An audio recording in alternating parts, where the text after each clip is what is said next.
The honourable member for Dartmouth North.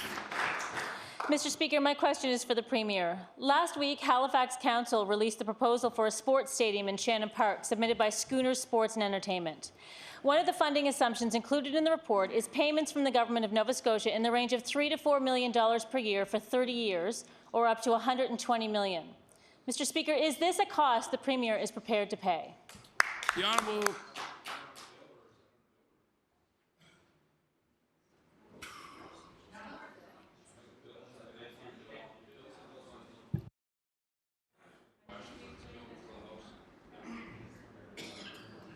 honourable Premier. Mr. Speaker, as she rightly corrected, Mr. Speaker, there's been a proposal put before HRM Council. They're reviewing that, Mr. Speaker. We as a government have also received that. I haven't seen the proposal myself.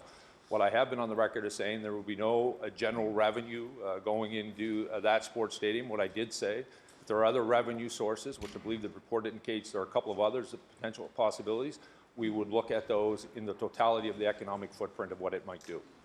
The honourable member for Dartmouth North. Mr. Speaker, the Premier has said many times that he could create new revenue streams to support building a stadium. If there is new money to be found, the people of Dartmouth North need affordable housing, not a stadium. Between 2014 and 2017, rents in the HRM rose by 19%, outpacing any increase in incomes. The proposal provided to Halifax Council points out that a stadium could in fact make housing in that area more expensive.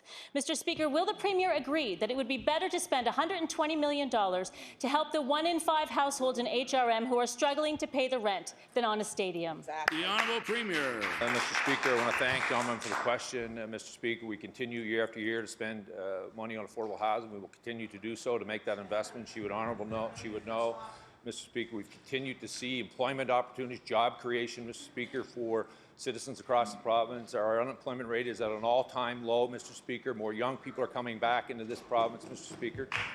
The honourable member is right on her position, Mr. Speaker, that we need to continue to invest in affordable housing. We need to continue to invest in health care. But, Mr. Speaker, we also need to drive the economy of this province and work with the private sector. So when we see an economic opportunity come to this province, it is the responsibility of the government, Mr. Speaker, if they're being asked to partner with that, to have an assessment of that and look at the overall economic footprint. The New Democratic Party is opposed to growing the footprint of the economic future of this province, Mr. Speaker.